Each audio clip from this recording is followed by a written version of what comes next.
Voici Monsieur Dupont. Il a été embauché au minimum légal, soit 9,76 € de l'heure pour 35 heures par semaine, ce qui lui fait un salaire brut de 1480 €, ce à quoi il faut retirer les cotisations sociales salariales de 329 €, donc un salaire net de 1151 €.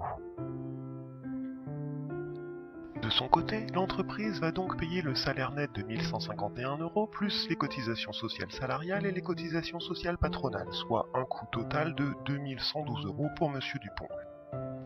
Les cotisations sociales représentent 45% de ce coût. Mais les cotisations sociales, c'est quoi ?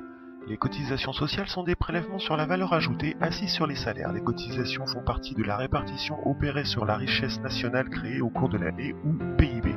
Elles constituent le salaire indirect. Les cotisations sociales correspondent donc à une part socialisée du salaire, c'est-à-dire collectée par des organismes appelés caisses afin d'être redistribuées.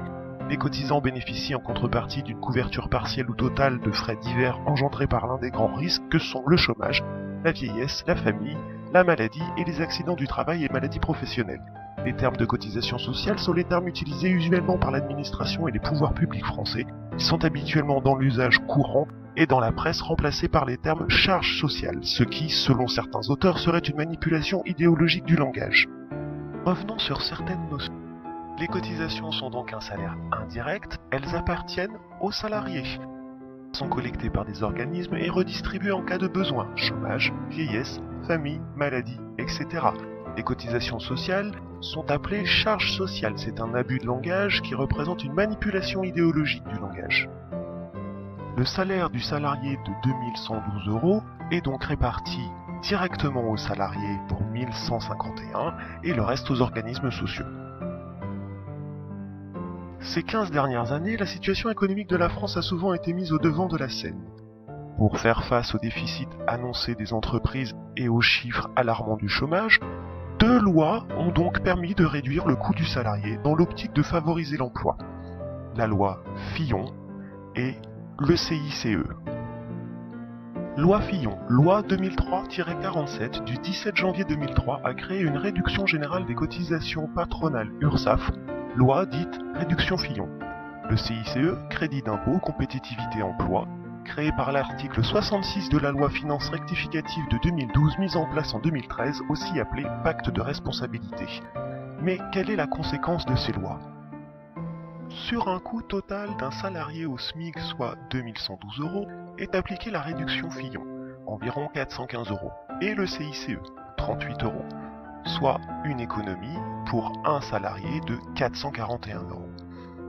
L'économie sur 4 salariés, soit 1764 €, permet en effet la création d'un emploi. L'entreprise verse donc le salaire net aux salariés, soit 1151 €, mais ne versera aux organismes sociaux que 546. Pour le salarié, il n'y a pas d'impact direct, mais ces 2 lois posent plusieurs problèmes. Nous avons vu que les cotisations sociales étaient un salaire indirect, elles appartiennent donc aux salariés. Mais la réduction Fillon et le CICE permettent à l'entreprise de récupérer une partie de ses cotisations sociales. Alors, c'est l'entreprise qui récupère une partie de notre salaire ? Est-ce normal ?